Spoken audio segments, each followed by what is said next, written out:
wonderful welcome to, first of all, Misha Collins! The beautiful Ruth Connell! DJ Cross! Give it up for Mark Shepard! And gorgeous Samantha Smith! And Liverpool, last but certainly not least, let's hear it for Jensen Ackles!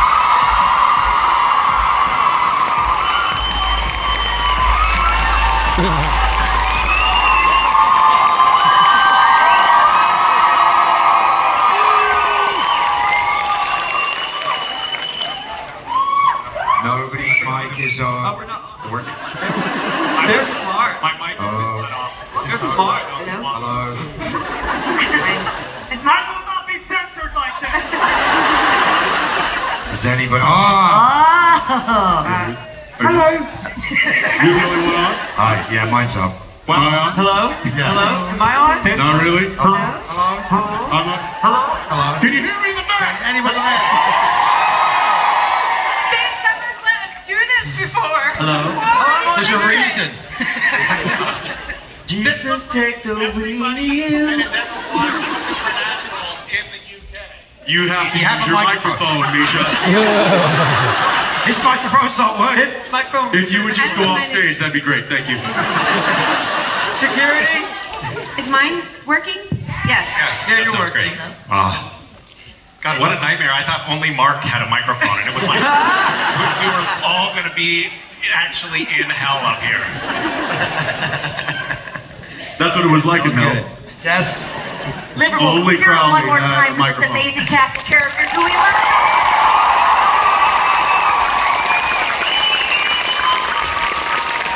So what? Is it 1 point if you hit them and 2 points if you hit them? Pretty much, yeah. That's how it goes. Amazing. Well, just a quick question for me. I know you guys have been lined up ready for your questions, but guys, it's so great to have you here. Thank you for being here to make memories with us here in Liverpool. Let's go down the line. How has Comic-Con been treating you so far? So far, so good. Never been to Liverpool before. Not quite sure why, because the place is great. You guys are amazing.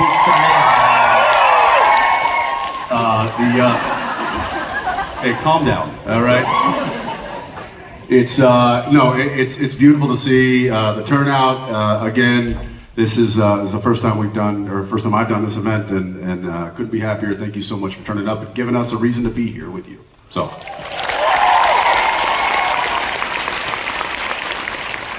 So good. So to get to meet so many of you, and Liverpool again. I haven't been here either, which is strange. I've been everywhere else in the UK, and I love each place as much as the next, and I never want to leave. I love it here. You can stay. Can I? Okay. There's lots of room. Mark, how are you enjoying Comic-Con? You know what's really weird is like all the years that we've been doing conventions, they never let us have the girls on the panels of the boys. I mean, unless we're doing the big Comic-Con. So, the first person on the voices get deeper as they go down the line. So it's like, they just go, They also get deeper as the panel goes on. yes, we get into this. So it's like, Just as the seasons went on, all the voices. the familiar sound of Jensen Ackles' voice, and then, hi, I'm so happy to be here. Like, I don't know, I'm gonna see what I can do. you're Scottish, it doesn't count. What? What do you think, DJ? I've had a great time. I think the accent here is so dirty and sexy. It reminds me of a hot guy who's gonna wreck your credit. Which is because they're all actually really Irish. Yeah, you are. Yeah, you are. And it all turned against us. I realized I worked in Liverpool, it's 20 years, but I'm still only 25, so I don't know how that happens, but I have such fond memories of Liverpool, and it's just been great. And yeah, I agree, the accents are just the best. Oh my God, I'm not going to so do it. dirty, I'm not I gonna love try. it. And I love the fact that you think that you've got a dirty accent as a compliment. I love that. Yeah, the crowd uniform warmly reacted to that positively. Yes. Well, it's like the sound Boston slutty. accent for us. Dirty and grimy, baby. And dirty's my favorite, so that is a compliment. It is funny, speaking of the pitch of voices, when I came on the show, I was like, oh, I'm going to do like a deep, gravelly voice. So I came on and I was like, I am an angel of the Lord. And then Jensen was like, whoa, whoa, whoa. I already got I'm that the covered. guy on the show with the deep voice. So then he was like, come on, Sal. Look, if you've not watched the show, I've got that covered. And then I was like, no, fuck you, dude. I'm the one that gripped you tight and raised you from condition.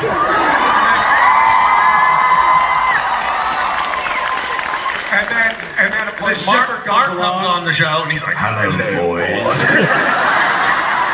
And all the while, you know, Jared is like, guys, can we just get really over?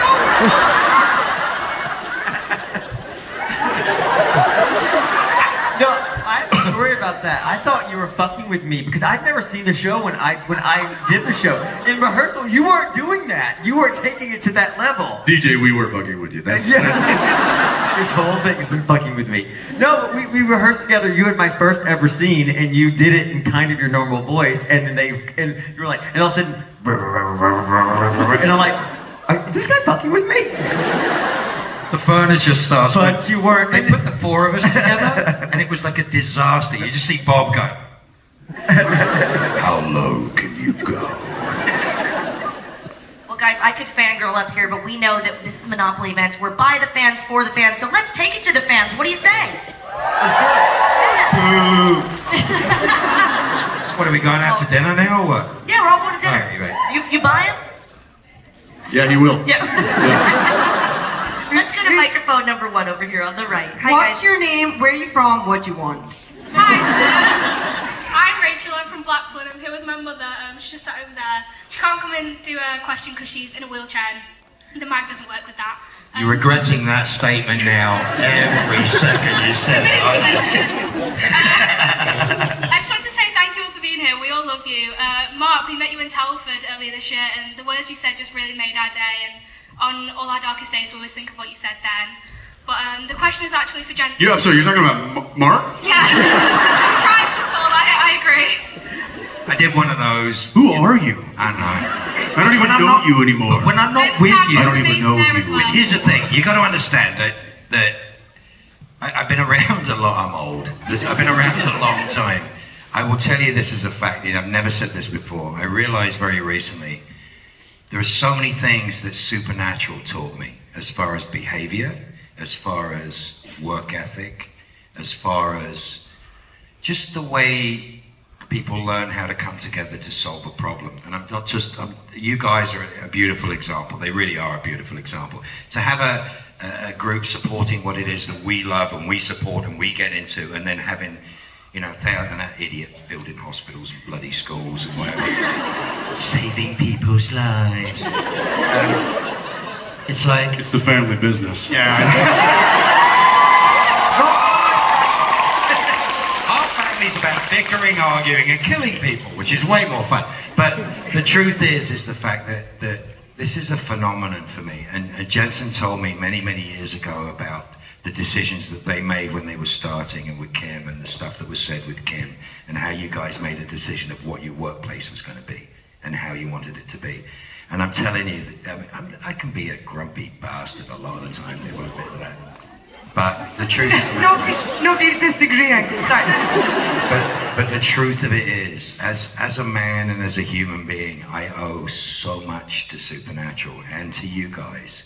Just for the sheer fact that I've never been on any other show or any other situation where the connection between us and the people that support us and love us is bigger than the sum of its parts. It's bigger than anything I've ever been in before. And it just keeps on giving and giving, and it's an extraordinary phenomenon. And the best things that I have in my life, the things that I love so much in my life, apart from my friendships, but the things I've learned and the things that I hold dearest, I think a lot of them have come from hanging out with, I hate saying it, but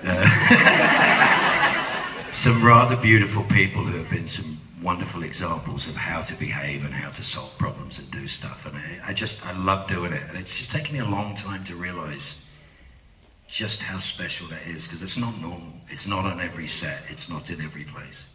She's trying to ask a question. Amazing, amazing. Good night, everybody! There you go. That's the shit I do when you're not here. Hi. So the question is from my mother to you, Jensen. Obviously in Supernatural you have the Impala and you call it Baby. If you could choose what type of car you could have, what would you choose and what would you choose to name it? I would have a 67 Chevy Impala. Which one? And I would name it Baby. But here's the thing, not just Baby. I would name it Hero Baby. Hero Baby's good. And the nice thing about that is that I do have a 1967 Chevy Impala, and it was referred to lovingly as Hero Baby on a show for 15 seasons, and it is now parked in my garage. So I'm good right now. Is that the one you nearly killed me in going backwards through the hedge? Yeah, probably. Yeah, that's what. Thank you. Thank you. I remember the first time I was in the back of Baby with you driving, Jen. So do I, Ray.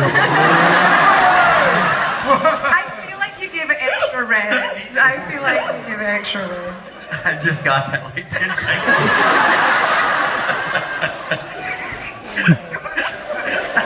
Anyway, next question. We'll go to microphone 2 here on the left. Hello. Hiya, my name's Natalie. I'm coming from Wolverhampton. I'm sorry. There's nothing I can do about it, unfortunately.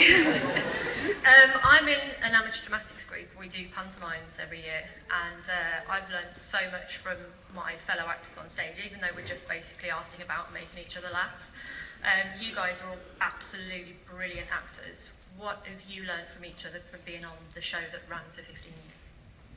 See, so what I said made sense. I'm just clairvoyant. In an acting sense.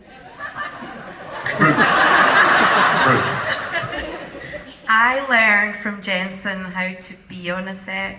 He's such a great number one. He sets the tone. And when he's directing, it's the most peaceful the set ever is, isn't it? The crew are just like... I wasn't in your episode. Do you know what they did to him when he was directing? Do you know what they did to him? I know what they did to him when he wasn't directing. I don't know this, tell me. Okay, he got pied like a gentleman by Jensen. Beautiful pie shot on the thing. Jared hit you with a pie so hard, I think he broke your nose, and it took 45 minutes to do it. You shredded his script 3 times, right? I mean, it was like, the worst was when Jared looked at me and goes, "Hey, Shep, what do you think his car's worth?" They killed you. You got, oh, you were great. Him, he was terrified every minute. What did you learn, Misha, from Jensen? That wasn't a question. Oh, we're talking about what we learned from Jensen? I got a whole bunch of stuff I learned from Jensen. Listen, yeah. What? This motherfucker. So let me tell you what he did. So he's so good at everything. I told him earlier I'm just staying alive to watch him crumble because it will happen hopefully one day, and then the wind will naturally take me away to the afterlife. So we have to do this tap dancing sequence in the last season of the show. So I'm signing at a creation con in Burbank, and a producer comes by and is like, "Hey, can you dance?" And I'm like, "Yeah, I can dance." But so then I get up to shoot the episode, and they show me this 3 minutes choreographed tap dancing sequence, and I'm like, if I grew up gay in the South, if I could tap dance like that, I would already be dead. I never would have made it out alive. I can't do that. And so Jensen was like, it's okay. So they only scheduled 1 rehearsal for us. And you're like, we're gonna have much more than 1 rehearsal. It's gonna be fine. Me and you together, we're gonna be able to do this. He gets off work 15 minutes before I do, get to the studio, the stage, like the dancing people, 15 minutes before I do. I get there and he knows it already. He's good at everything. It makes me want to kill him, but I do love you. It's because he's an android. If you look closely, his freckles are symmetrical. He's not human. It's shocking. I love you so much, but I want to hurt you sometimes. Sam. When I learned people are like, something "Are you from- guys really a family?" I'm like, "Yeah, we are." I learned an acting technique from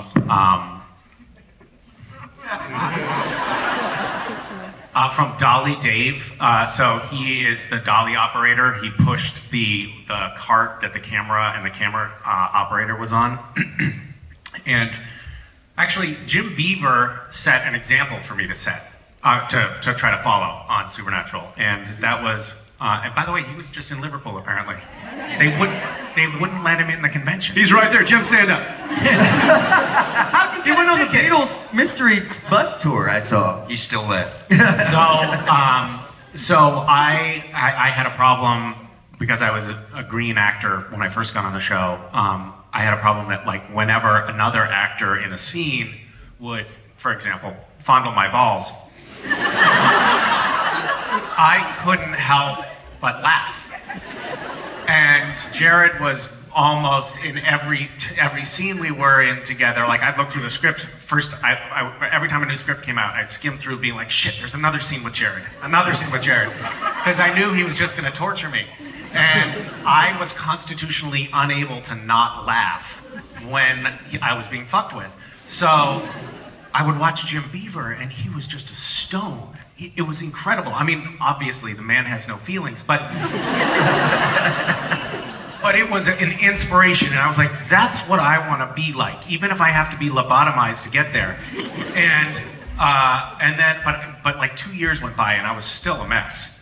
And then finally one day, Dolly Dave came up to me, and he's like a soft-spoken guy, very smart, always on set with us. And it was a scene where Jared and Jensen were both torturing me, and I was laughing and laughing, and I just wanted to get through it. And he said, "Misha, can I just tell you an idea that you might want to try?" And I was like, yeah, what? And he said, when they start to mess with you, just try thinking about how much you hate them. Because that's what Dave has been doing. Because that's how Dave gets through the day. Anyway, it was very effective.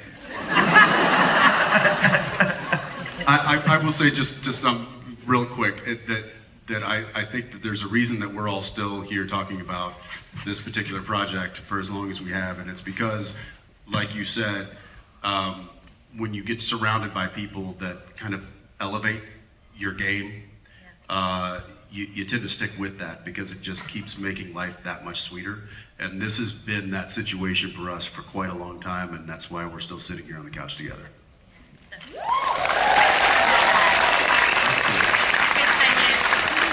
Top on the right. Hello. Hi, I'm Roxy. Hi, Roxy. Hi. Where are you from? She's from Scotland. She's from number 3. I know. She's from number 3ville. What's that video of, like, so it was like a horse that was dying or something that you showed me, and he was like, "I thought you were dead." Yeah. So my question is for everyone. So I gave a... Can you translate, please?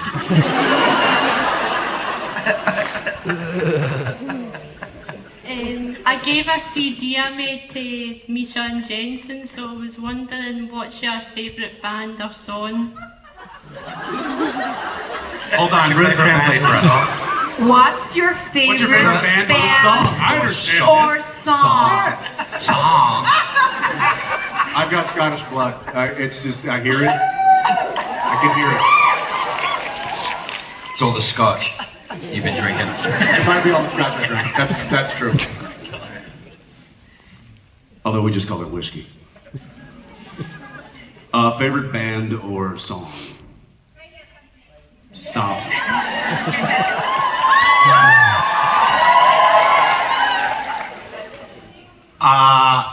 I think I might say my current favorite band is the Beatles. I did that for Mark because Mark hates the Beatles. Do you really? Love John Lennon. And Strawberry Fields. I thought you were messing around. You really hate the Strawberry Beatles? Fields is here in Liverpool, so there you go. I've been here before, you know. Yeah. I played Eric's, I played when it was Brady's, I've played here many, many times. Yeah, many times. I'm going to say Loud and Sway. Yeah, when you've got to, don't you? And then Beatles. Who are you going for, Jensen? I don't know, Sam and I were just discussing, it's like, that's such a loaded question because, you know, there's so many, and I know for me, music is such a huge part of my life on a daily basis. Like first thing, like I'm driving the kids to school, like I'm trying to set the tone, I'm playing DJ, I'm trying to set the tone with the music, and each day is different. You know, some days it's classic rock, some days it's hard rock, some days I let my daughter take over and it's just nothing but Taylor Swift. And then some days I take over and it's nothing but Taylor Swift. So that's hard to yeah, it really depends on like where you are, what you're doing, the mood you're in, and how you're feeling. I do know that there is. I'll tell you that there's a song that I've just learned to play on the guitar that I've been singing because to myself because that's what I do. Like when I need a little break, I'll just escape off and I'll pick up my guitar and I'll just fiddle a little and that's not diddle a little, fiddle. The skittle? You go too quickly. I could hear it. I could just hear the brainwave. And it's a song called "Wondering Why." And it's what's the name of the band? The Red Clays. It's I don't know. Look it up. Give it a Google. What? Sing? No.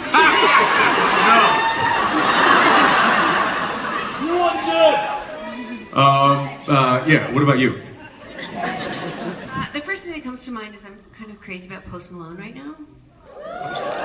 Yeah, but then I also listen to everything from like Mozart, if I'm in the car alone a lot, to I love the Eagles. They might be my favorite band of all time. And then driving to school or driving from school, I'm not allowed to choose any music. My son, if I'm lucky, will put his music on the car. Otherwise, I have to stay quiet while he's got his AirPods in. I'm like, You got it all wrong. I do. Well, actually, what happened is I'm like, no, share your music with me, and I'm like, that's giving me an aneurysm. But he's oh my god, no. But then he's like, you'll like this one, and he's right. He plays an artist called NF. He's got a Boogie with a Hoodie. Is that right? God, we're old. A bunch of like. We're I'm old. telling you, wait till your kids are teenagers. It's all like sort of melodic rap music, and it's really good. I just don't. None of the names sound like words. So a variety is my answer. The Schadenfreude for me is that I literally am a musician and I've made records since I was 15 years old, and I sold a few records and I played some big gigs and did big tours. And the first record my son did has 800 million streams. He's just produced Miley Cyrus's last record and he's working on the next one, and I'm like, He's like, was this hard for you, Dad? I'm like, this is easy, Pops. He's going, oh, this shit's great, alright. It's just jazz, basically. I'm like, he's playing me stuff with her singing, and she's singing like Aretha Franklin. I mean, like, the girl has got pipes like I've never heard in my life. But it's mind-blowing to me. And it comes from the same thing you just said. It comes from exactly what you both just said, is that when he grew up, he was listening to Al Green and Van, and he's got this thing of music, and that moved into Coltrane, and that moved into stuff that he loves, and now he's making huge commercial pop records, but it's all coming from chords and stuff that he came from listening to Zeppelin or listening to anything that we all love. So it's transcendent to a lot of those things. What about you? DJ, I want to hear yours because then I have to go. So It's Taylor Swift. You need to get out of here. You have to go. I love Taylor Swift. I actually know nothing about Taylor Swift, but you have to leave. Ruthie. Ladies and gentlemen. Oh, we're going to see a teary goodbye. Thank you, Ruth, so much. Thank you for being here. Is she not stunning? Make some noise for Ruth, everybody. Great travel. It's like an Agatha Christie novel. Every All right, five- now we every can 5 relax. minutes, somebody's going to be taken off the stage. It's like musical chairs. They're gonna Say, pull away one of it's okay, I'm not going to talk. Oh, there we go. Misha, can you I love Guns N' Roses and You stay there. Aerosmith. Oh no, he's coming over. DJ, did you say Aerosmith? Is that what you? Yeah, Guns N' Roses and Aerosmith was my first concert. And Guns N' Roses was your first concert? Yeah, my dad was 16 when I was born. Like, we grew up together. He was like, hey, bro, do you want to go to a Guns N' Roses concert? Have you And seen I'm like, them lately? I totally do. Have you seen them lately? Yes. Yeah, Axl Rose looks like a housewife. Oh, no. Too much plastic surgery. Stop doing that. Like the Real Housewives of Beverly Hills. He looks just like one of them. Yeah. Stop doing that. Although I do it too, so I'm not going to say anything. But I don't push it too far. Your feet look lovely. Thanks. And 47% of my face is original. I'm going to live forever. Probably not outside of an institution, but I'm going to live forever.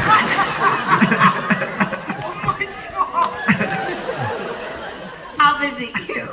Thank you. I know you will. I know you will. I won't. I know you won't. I know you won't. Misha, did you answer?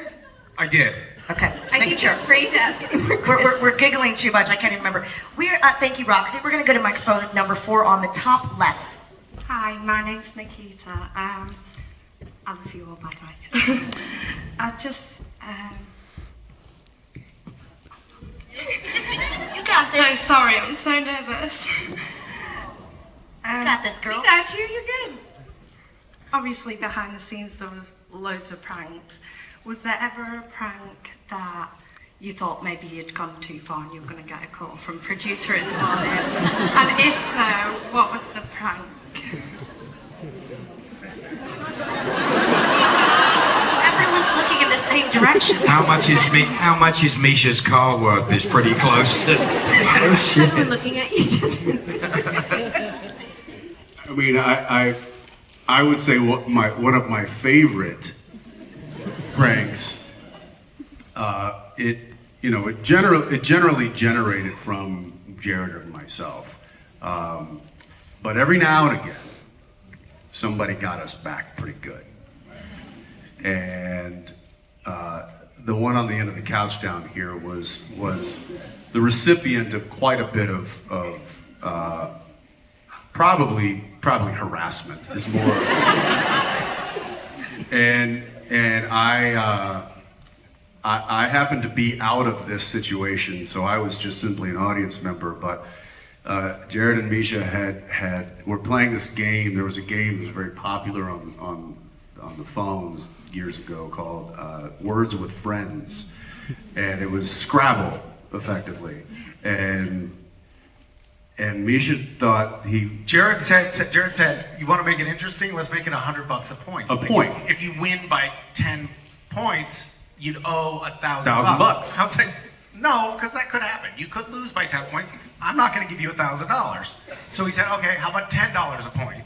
And then But here's the thing: we've been playing for a while, like all of us. Everybody been playing. And everybody was relatively about the same. everybody in the crew was playing everybody. Right, but everybody was about For the about a same, year. You know, talent, like at the same level. Yeah. This particular game, Jared won by 140 points. It was the biggest spread that any of us had ever seen on any game. And it was the only one I ever had bet on. And so I owed him. How much was it? I actually owed him. It was 160 points because I owed him $1,600. It was almost $2,000. I remember it was horrible. around $2,000.